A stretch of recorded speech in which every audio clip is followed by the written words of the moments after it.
irmãos, Lucas capítulo 15, versículo 11. E continuou: certo homem tinha 2 filhos. O mais moço disse ao pai: dá-me a parte dos bens que me cabe. E ele lhes repartiu os haveres. Passado não muitos dias, o filho mais moço, ajuntando tudo o que era seu, partiu para uma terra distante e lá dissipou todos os seus bens, vivendo dissolutamente. Depois de ter consumido tudo, sobreveio àquele país uma grande fome e ele começou a passar necessidade. Então ele foi e se agregou a um dos cidadãos daquela terra, e este o mandou para os campos para guardar os porcos. Ali desejava ele fartar-se das alfarrobas que os porcos comiam, mas ninguém lhe dava nada. Então, caindo em si, disse: quantos trabalhadores de meu pai têm pão com fartura, e eu aqui morro de fome? Levantar-me-ei, irei ter com meu pai, e lhe direi: pai, pequei contra o céu e perante ti. Já não sou digno de ser chamado seu filho. Trata-me como um dos teus trabalhadores. E levantando-se, foi para o seu pai. Vinha ele ainda longe, quando seu pai o avistou, e compadecido dele, correndo, o abraçou e o beijou. E o filho disse: pai, pequei contra o céu e diante de ti. Já não sou digno de ser chamado teu filho. O pai, porém, disse aos seus servos: trazei depressa a melhor roupa, vestiu, pondo-lhe um anel no dedo e sandálias nos pés. Trazei também e matai o novilho cevado. Comamos e regozijemo-nos, porque este meu filho estava morto e reviveu, estava perdido e foi achado. E começaram a regozijar-se. Ora, o filho mais velho estivera no campo, e quando voltava, ao aproximar-se da casa, ouviu a música e as danças. Chamou um dos criados e perguntou-lhe que era aquilo. E ele lhe informou: veio o teu irmão e teu pai mandou matar o novilho cevado, porque o recuperou com saúde. Ele se indignou e não queria entrar. Saindo, porém, o pai procurava conciliá-lo, mas ele respondeu a seu pai: há tantos anos que te sirvo, sem jamais transgredir uma ordem tua, e nunca me deste um cabrito sequer para alegrar-se com os meus amigos.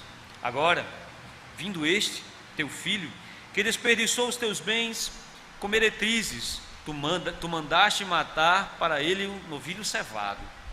Então lhe respondeu o pai: meu filho, sempre estás comigo, tudo que tenho, tudo que é meu é teu. Entretanto, era preciso que nós nos regozijássemos e nos alegrássemos, porque esse teu irmão estava morto e reviveu, estava perdido e foi achado. Pode sentar, meu irmão, deixa a sua Bíblia aí aberta nesse texto, para que nós possamos compartilhar ele nessa manhã.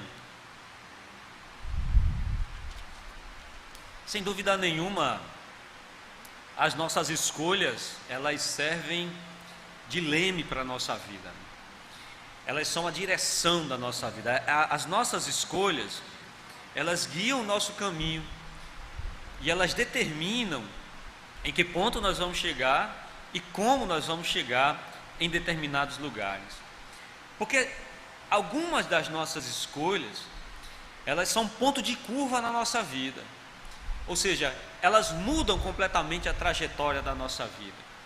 Quando você escolhe com quem casar, por exemplo, essa escolha, ela muda o curso e leva você para um outro destino, para um outro fim. Se você casar com uma boa pessoa, se você casar com uma pessoa comprometida, você terá um bom casamento e, consequentemente, viverá feliz. Ao contrário, se você não conseguir fazer um bom casamento, você sabe que sua vida, ela será um suplício. Você sofrerá muitas consequências, sofrerá muito na sua vida. Onde você estuda, aonde você vai morar, onde você vai trabalhar, o que você vai fazer, os propósitos da sua vida. Essas escolhas, elas, sem dúvida nenhuma, elas norteiam muito do que você vai ser e onde você vai estar daqui a algum tempo. O problema é que algumas dessas escolhas que nós fazemos na vida, elas são erradas. Ninguém consegue acertar 100%. Ninguém consegue dizer assim que acertou em todas as escolhas da vida. Ninguém pode dizer isso. Às vezes nós erramos. E o pior é que às vezes nós erramos em escolhas cruciais, em escolhas fundamentais.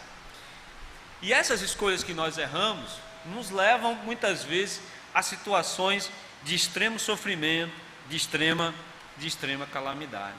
Porque a escolha de um caminho errado levará você para um destino errado. Se você pega o ônibus errado, lógico, você não vai chegar no lugar onde você queria. Se você pega uma rua errada, lógico, você não chegará no lugar onde você queria. E viver as consequências desse erro causam muito desgaste. Só quem já passou por um mau casamento sabe como é difícil viver dessa maneira.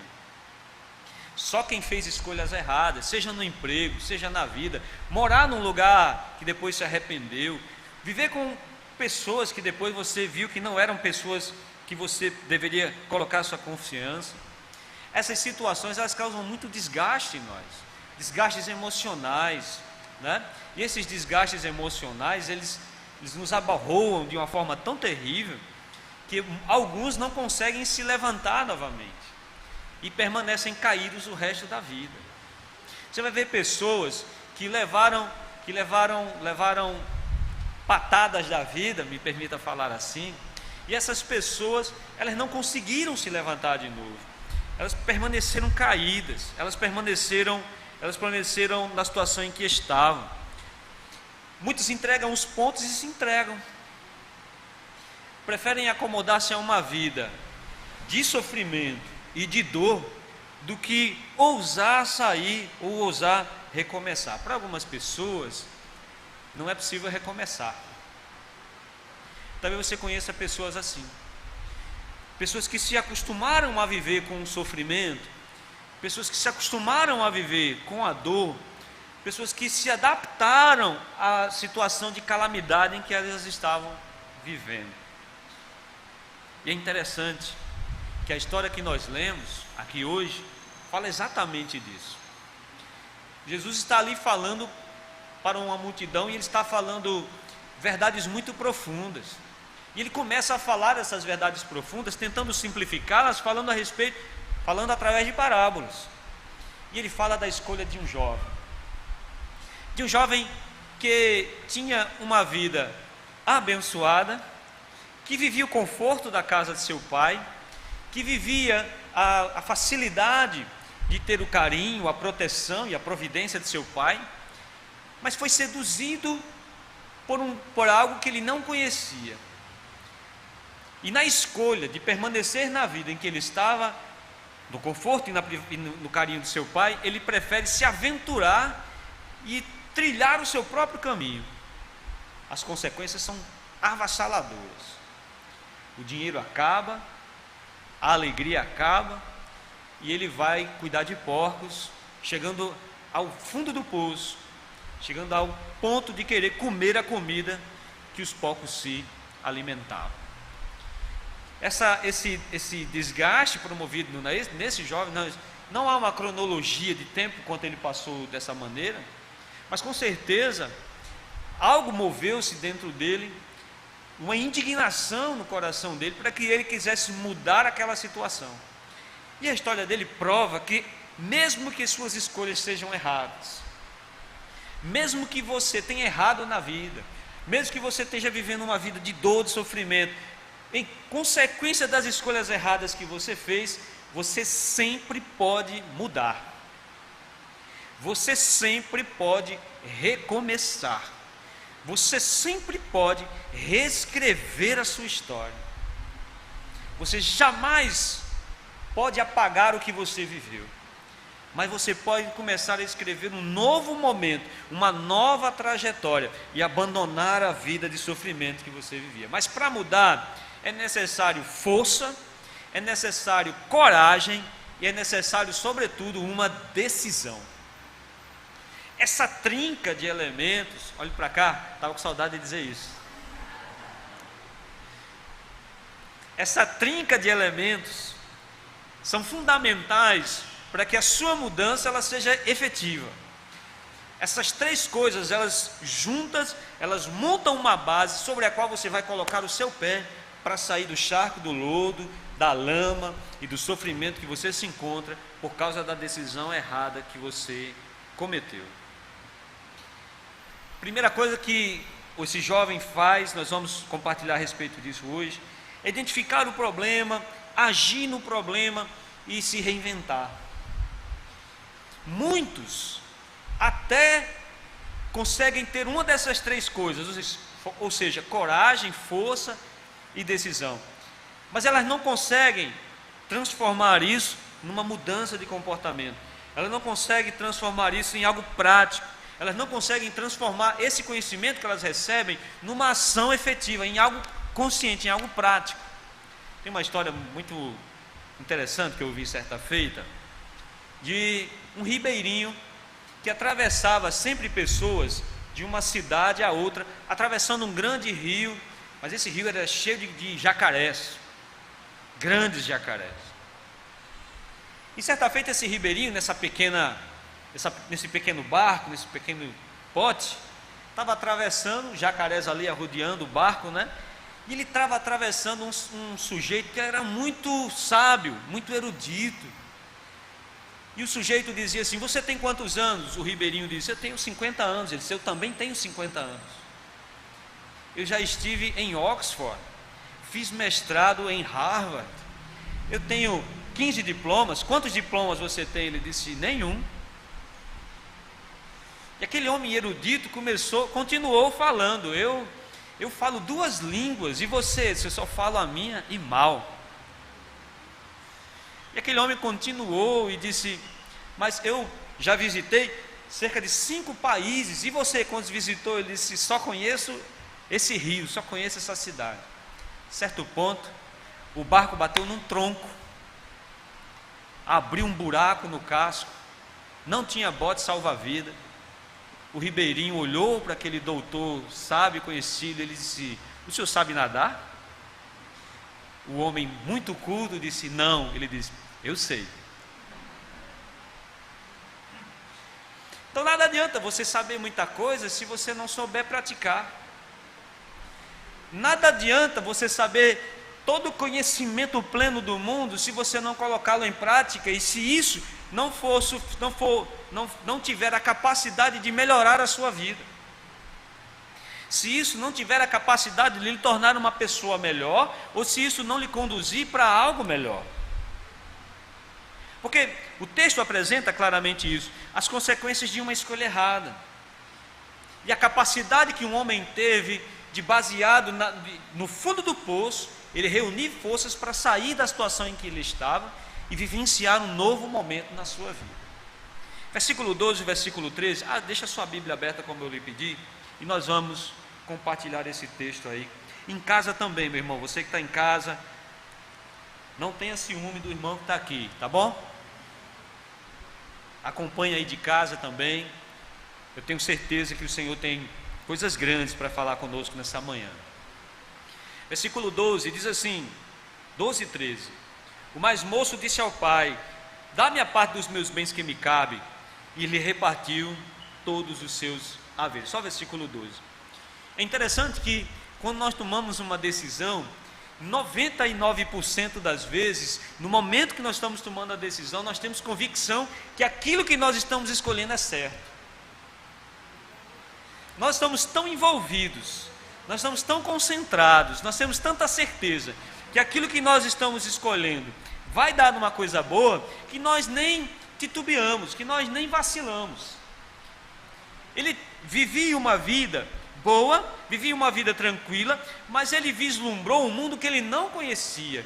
Era um mundo que ele ouvia falar, Era um mundo que ele foi seduzido pelo que ele ouvia, e provando que muitas vezes nós fazemos as nossas escolhas baseadas em pressupostos que não são verdade. O namoro, ele não é efetivamente, quando você namora com alguém, aquela pessoa que você está namorando, não é efetivamente a pessoa com quem você vai casar, porque o namoro é uma corte. Já imaginou o sujeito que está namorando, ele passa para você, as minhas irmãs estão me assistindo aí, ele passa para você todos os defeitos já no namoro? Você acha que o sujeito vai fazer isso?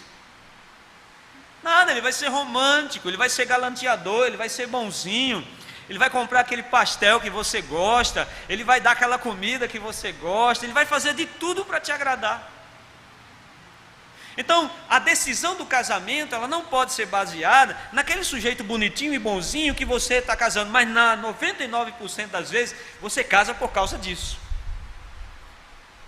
Quando o sujeito vai fazer qualquer coisa, quando nós vamos fazer qualquer escolha, na maioria das vezes, nós baseamos as nossas escolhas em pressupostos que não são reais. Na maioria das vezes estamos tão seduzidos, porque o desejo maqueia a racionalidade e nós agimos por impulso. É isso que esse jovem fez. Esse jovem não sabia essa terra, ele não conhecia essa terra, ele ouviu falar dessa terra de alguma maneira e ele toma uma decisão que muda o rumo da vida dele, baseado naquilo que ele ouviu falar.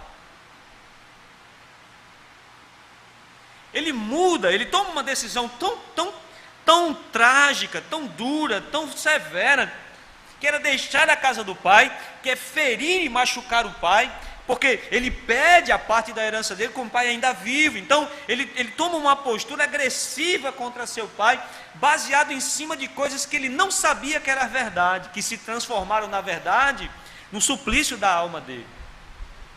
Então, na verdade, quando nós tomamos decisões, assim como esse jovem, baseado em coisas que não conhecemos, em pressupostos, somos seduzidos pelo nosso coração e tomamos decisões baseadas em paixões. É isso que aconteceu com muitos de nós, também nesse período de pandemia. Nós passamos esse período agora e algumas pessoas tomaram decisões que não deveriam, se afastaram de Cristo, se afastaram da convivência com Deus, se afastaram da convivência com os seus irmãos, porque foram incendiados pelo desejo e esqueceram de usar a racionalidade. E esqueceram de usar um pensamento bem claro, daquilo que estava acontecendo. E quando isso acontece, mesmo sinceros, nós somos induzidos ao erro. Você pode ser a pessoa mais sincera do mundo e errar naquilo que você está fazendo. Provérbios, capítulo 16, verso 2, o sábio diz: todos os caminhos do homem são puros aos seus olhos. Nós já falamos desse texto várias vezes aqui na igreja. Todos os caminhos do homem são puros aos seus olhos, ou seja, na sua cabeça você nunca vai errar. Na sua cabeça todas as decisões que você tomar sempre estarão certas, e às vezes, até mergulhado no erro, você não reconhece que está errado. Aquele jovem não reconheceu que estava errado, até que a calamidade bateu na porta dele, porque, olhe para cá, Deus usa a calamidade para despertar os seus filhos. Às vezes Deus usa as coisas difíceis, as coisas ruins, para despertar o seu povo. E mesmo sendo sincero no que você está fazendo, não determina que aquilo que você está fazendo seja algo correto. E na maioria das vezes, olhe para cá, nós arriscamos tudo nas escolhas. Nós arriscamos tudo nas escolhas que nós fazemos. Algumas decisões nossas, elas obrigam isso, você tem que arriscar tudo, você tem que mergulhar de cabeça. É assim, irmão? Posso vir um amém? Não dá nem para dizer assim, olhe para o irmão que está do seu lado, ou bata no irmão que está do seu lado, que os irmãos estão tão longe uns dos outros, né? Mas escute, algumas dessas escolhas, elas pedem que você mergulhe de cabeça. Eu dei o exemplo do casamento, mas quando você vai se mudar de cidade, quando você decide ter um filho ou não, algumas decisões, escute, preste atenção, elas exigem que você mergulhe de cabeça. Boa parte das escolhas que nós fazemos exigem de nós esse comprometimento. Versículo 12 do capítulo que nós lemos, ele pede para sair da casa do pai. Ele pede, escute, para sair da presença, da provisão e do cuidado daquele que estava cuidando dele. Mas essa decisão levou ele para um beco sem saída. Vamos lá para o versículo de número 14. Você está comigo aí? Diga amém. Essa escolha levou ele para um beco sem saída. Depois de ter consumido tudo, sobreveio àquele país uma grande fome e ele começou a passar necessidade. A consequência começou a chegar. Olhe para cá, a consequência volta. Tudo que você faz, um dia terá consequência. Tudo que você faz, volta. Tudo que você faz, tem sim uma consequência. Ou você acha que você faz as coisas, essas coisas não terão consequências? E Jesus faz questão de realçar a calamidade que esse jovem está vivendo.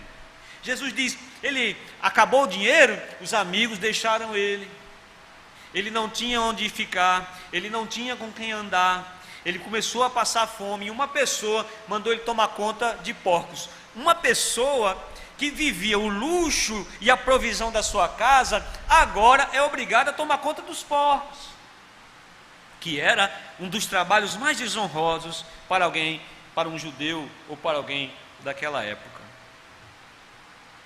Agora, eu queria que você parasse, você que está em casa, os irmãos estão aqui comigo, e fizesse uma análise da sua vida, porque quando esse jovem é jogado nessa situação, ele faz uma leitura da vida dele, ele avalia a vida dele, ele avalia cruamente como ele está vivendo. Como é que você está? Na maioria das vezes, quando a gente pergunta para uma pessoa, como é que você está? Ele vai dizer, estou bem. Como é que estão as coisas? Tudo bem. E na verdade não está. Pare um pouquinho agora e avalie a sua vida hoje, o estado da sua vida hoje, como você está.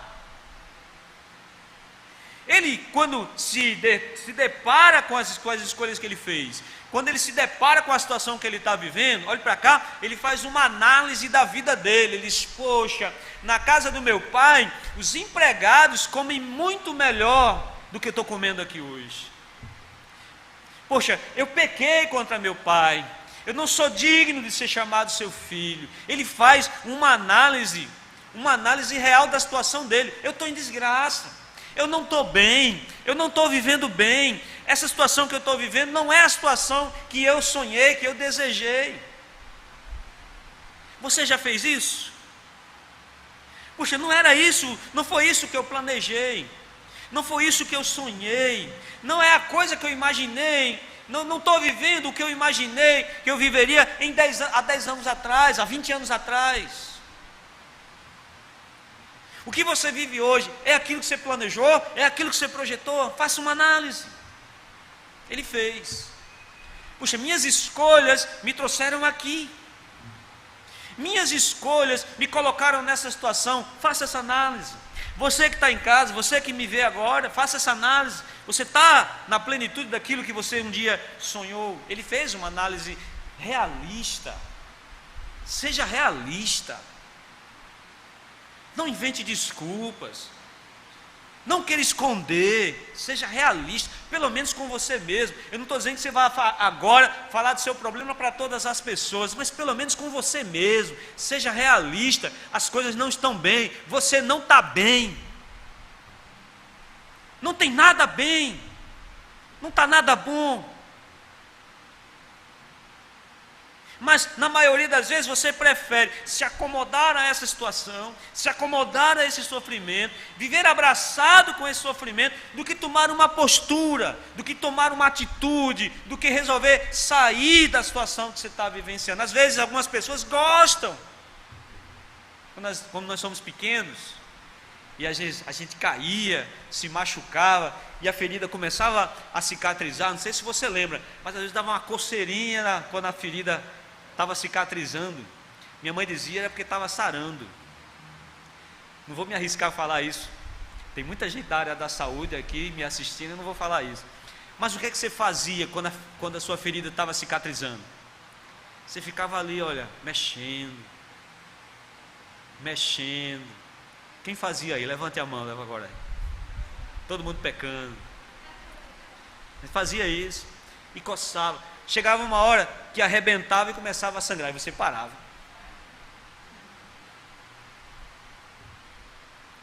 Mas nós gostamos da dor às vezes. Nós gostamos que doa de vez em quando. Às vezes nós somos um pouco masoquistas no que diz respeito ao sofrimento da alma. Preferimos sofrer a tomar uma decisão. Preferimos sofrer a dizer assim: não, chega, agora eu vou mudar. Não, chega, isso não vai me dominar. Não, chega, agora eu vou parar. Você já fez isso? Ele se examina e ele diz assim: não, não dá para ficar dessa maneira. Ele identifica a causa. A primeira coisa que ele faz, ele identifica a causa. Ele é realista. Não, chega, para mim chega, não dá mais para continuar aqui. Vai lá para o verso de número 17. Verso 17 diz assim: então, caindo em si, disse: quantos trabalhadores de meu pai têm pão com fartura, e eu aqui morro de fome. Veja o que Lucas começa dizendo. Ele diz: caindo em si. No momento que ele toma a decisão, ele estava então fora de si.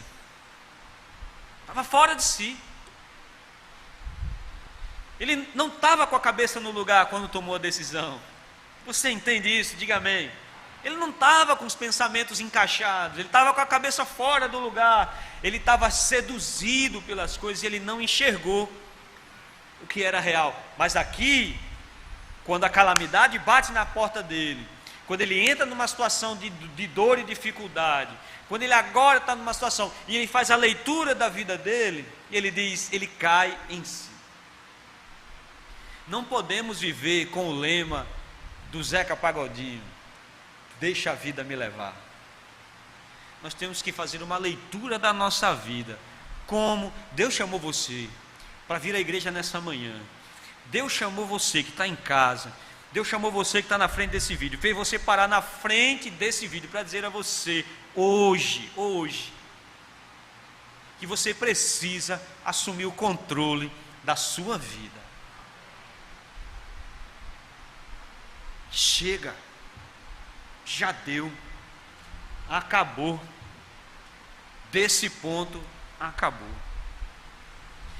Ele reconhece, ele identifica o problema e ele reconhece que sair da casa do pai foi um erro. Ele diz, na casa de meu pai, os trabalhadores comem melhor do que eu estou aqui morrendo de fome. Segundo, ele reconhece que destruiu os laços fraternos. Ele destruiu o relacionamento que ele tinha com seu pai e com seu irmão. Ele diz, não, tanto é que quando ele vai falar, ele diz, não sou digno de ser chamado de seu filho. Ou seja, eu quebrei, a culpa é minha, eu quebrei os laços. Eu quebrei os laços fraternos. Ele reconhece isso também. Ele reconhece que queimou etapas, ele reconhece que feriu seu pai e seu irmão, ele reconhece que dividiu sua família. Veja, tudo isso está implícito na decisão que ele toma. Não importa o quão fundo foi o buraco que você cavou, o Pai sempre estará de braços abertos esperando você voltar. Não importa o quão profundo você chegou, sempre vai ter a sandália, o anel e uma nova roupa esperando você voltar. Mas você tem que tomar uma decisão, você tem que entender que é preciso tomar coragem.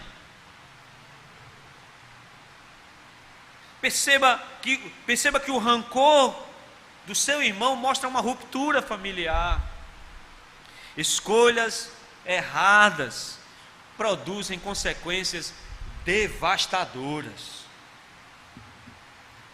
E ele reconhece isso. Ele reconhece as consequências da sua aventura. Ele reconhece as consequências do seu erro.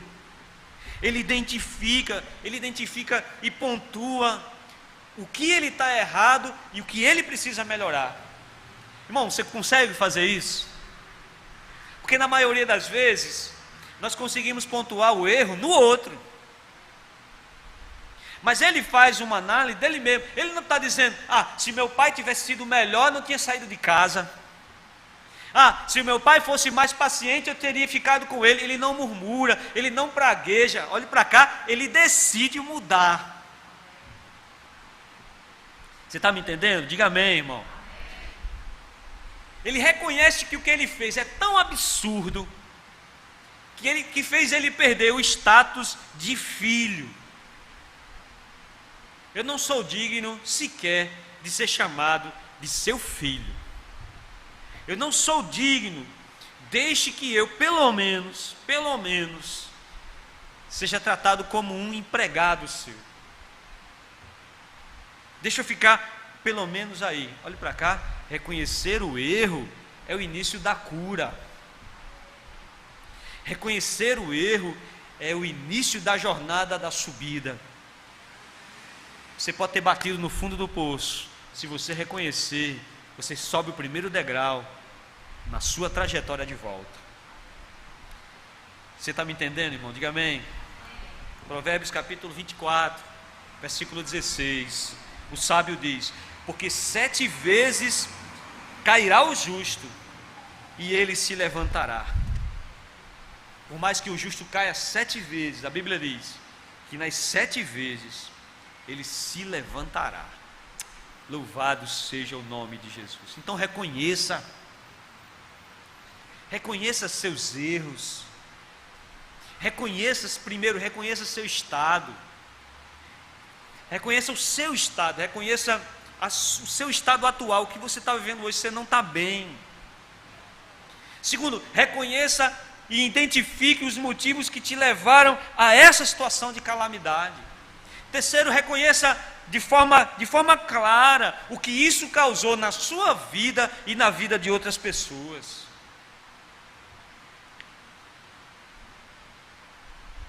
Quando ele encontra tudo isso, quando ele vê tudo isso, ele só encontra uma saída: arrepender-se. Arrepender-se. Eu vou lá, vou falar com meu pai e vou me arrepender, e vou dizer que eu errei, que estou vivendo em desgraça por causa das minhas escolhas, que estou vivendo em consequência daquilo que eu vivi, eu errei. E aí, irmãos, depois de tudo isso, o texto sagrado mostra uma ação: levantar-me-ei.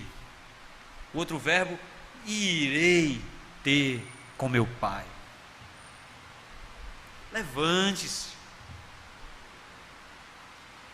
Não fique preocupado com o que vão falar. Não fique preocupado com o que vão dizer. A sua vida é sua.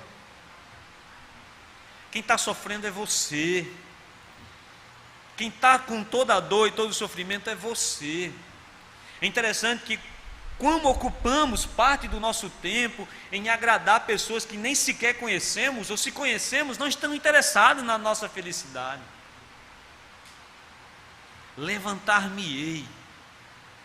Vou me levantar. Vou procurar o meu pai. Eu quero pelo menos um espaço como seu empregado. Não tenha compromisso com o erro. Não seja orgulhoso.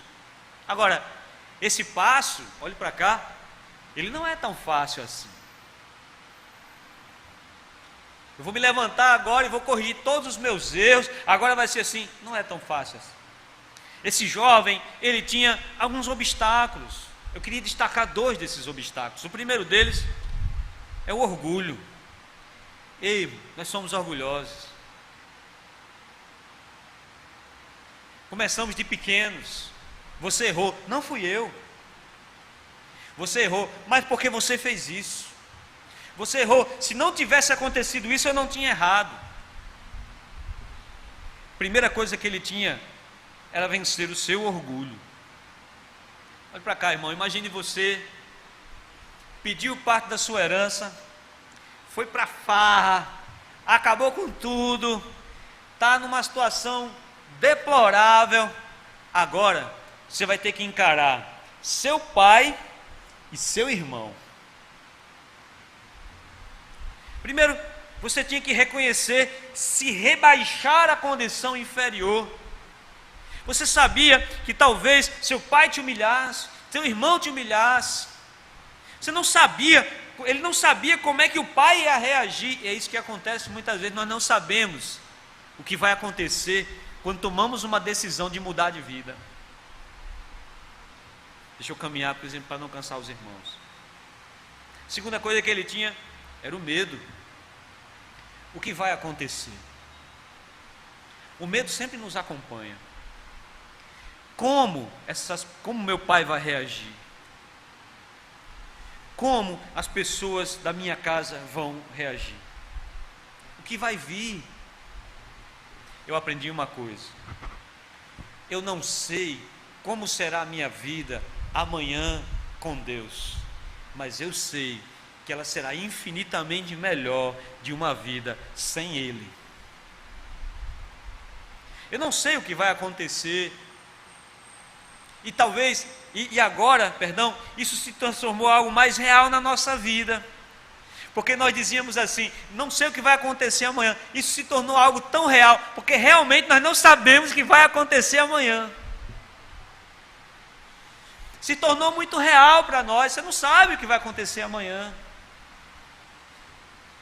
Porque coisas comuns como andar, sair, passear, ir à igreja, foram simplesmente bloqueados. Ele não sabia, mas olhe para cá, por mais que ele não soubesse o que ia acontecer com ele na casa de seu pai, ele sabia que era melhor do que a situação que ele estava vivendo. E ele vai, ele se arrisca, ele se levanta e ele vai. Para surpresa dele, de longe o pai o avista, maltrapilho, talvez sujo, talvez com os cabelos grandes, barba grande, mas o pai o reconhece. Debaixo de toda aquela sujeira, vamos imaginar assim, o texto não fala, mas o pai o conhece. E quando o pai vai ao encontro dele, ele espera, no vocabulário bem nordestino nosso, ele espera uma burdoada do pai. E o texto, olhe para o texto ele se antecipa, ele nem espera seu pai falar, ele diz: pai, pequei contra o céu e contra ti. Ele já se antecipa, antes que o pai lhe dê uma palavra dura, antes que o pai lhe dê a pancada, antes que o pai diga volte. Ele diz: pai, eu pequei contra o céu e perante ti, já não sou digno de ser chamado teu filho. Quando ele vai falando, o pai o abraça, aleluia. O pai o abraça. E o pai não permite que ele termine o seu discurso. O pai já entrega aquilo que está dentro do seu coração. O pai fala o que está inundando o seu coração. Traga uma roupa, traga sandálias, traga um anel, porque esse meu filho estava morto e reviveu, estava perdido e foi achado. Vamos celebrar, vamos comemorar. Não há mágoa, não há rancor, não há nada no coração do pai senão amor e acolhimento. Glória a Deus. Isso nos apresenta uma das lições mais maravilhosas, de que nós não esperamos o que vai, nós não sabemos o que vai vir, mas pode ter certeza, o que esperamos é algo sobremodo melhor do que aquilo que nós estamos vivendo. Aleluia! A situação, Deus prepara uma situação melhor para a situação que você está vivendo. Deus prepara um momento melhor para a situação que você está vivendo. Quando você vence o orgulho, quando você vence o medo, quando você tem força e coragem, quando você se levanta e vai, Deus abre o mar, aplana o caminho e faz você chegar onde você menos imagina. Ele não imaginava aquilo, mas Deus abriu, Deus fez com que a situação fosse infinitamente melhor do que ele imaginou. Ele diz: o empregado come melhor. Se eu for empregado, eu estou bem. Não, você sentará de novo na mesa com o seu lugar de filho. Aleluia. Não importa o quão fundo você chegou, a situação que te aguarda se você voltar é infinitamente melhor do que você imagina. Então o que temos que fazer? Vamos ficar sentados? Vamos ficar na teoria com um diploma sem saber nadar? Vamos ficar só imaginando, pensando? Ou vamos nos levantar e fazer? Ou vamos nos levantar e agir? O Senhor te convida nessa manhã a levantar e dizer: basta, para mim chega. A partir de agora, minha vida será diferente. Aleluia. Posso dizer um amém, meus irmãos? A partir de agora, tudo será diferente. E agir. E fazer. E abraçar. E não tenha medo. Porque tenha certeza que o lugar que Deus preparou para você é infinitamente melhor do que o lugar que você está vivenciando hoje. Eu queria fazer uma oração por você nesse momento e pedir que Deus venha derramar sua graça sobre sua vida. Nós vamos orar nesse instante. Não saia daí, os irmãos não vão sair daqui. Daí você também não sai, nós temos avisos ainda para passar aos irmãos. Mas eu pediria a você, meu irmão, que está aqui, que fique de pé. Vamos orar agora. E você que está aí pelo YouTube, pelo Facebook, e você que está aí nos assistindo agora, que parou agora diante desse momento, que escutou essa mensagem e o seu coração ardeu um desejo do seu coração nesse momento. Você agora decide: não, a partir de hoje eu quero mudar, a partir de hoje eu quero tomar uma decisão, a partir de hoje vai ser diferente. Aleluia. Ore junto conosco. Ore junto conosco nesse momento. Pai de infinita bondade e misericórdia, Senhor, Tu sabes todas as coisas, Tu és o sumo, ó Pai, pastor de todos nós, o régio governante do universo. O mundo está sob o Teu controle. Tu sabes todas as coisas. Tu és grande, Tu és exaltado, Tu és magnífico em santidade. Tu és a nossa majestade santa. Nos reuniste nessa manhã para falar ao nosso coração, para falar, Senhor, dos Teus desígnios, para falar, Senhor, da Tua mensagem, a Tua palavra, uma palavra de reconstrução, uma palavra de recomeço, uma palavra de reedificação. Eu sei que muitos que me ouvem aqui nesta manhã, ou neste vídeo que ficará gravado, Senhor, essa mensagem falará profundamente ao seu coração, porque estão vivendo uma situação difícil, uma situação de dor, talvez um mau casamento, talvez uma situação de dor na família, talvez um sofrimento, Senhor, que tenha ali, meu Senhor, permanecido durante anos na vida desse Teu filho, dessa Tua filha. E agora esta mensagem vem, Senhor, como um combustível no seu coração, como, ó meu Senhor, com força, para que o Teu filho, para que Tua filha tome uma decisão de sair dessa situação, uma decisão de sair da situação que ele se encontra e assumir o controle das suas escolhas e reassumir o controle da sua vida. Ó Senhor, que essa pessoa que se entrega a Ti nesse momento, que essa pessoa que se rende ao Senhor nesse momento, em lágrimas reconhece suas falhas, em lágrimas reconhece seus erros, se prostra diante do Senhor nesse momento, que o Senhor venha, ó Pai, a escrever o seu nome no livro da vida, que o Senhor venha, Senhor, guardá-la em Tuas mãos e dar a essa pessoa, ó Deus, a capacidade de recomeçar. Abraça, Senhor, esse Teu filho, essa Tua filha, dá novas vestes, coloca uma sandália em seus pés e o símbolo de uma nova aliança, o anel em seu dedo.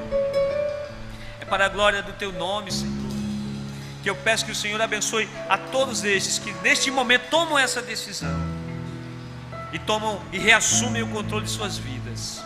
Para a glória tua, no nome bendito de Jesus, eu te peço isso e te agradeço desde já pela fé. Amém. Graças a Deus. Bom, sente um pouquinho.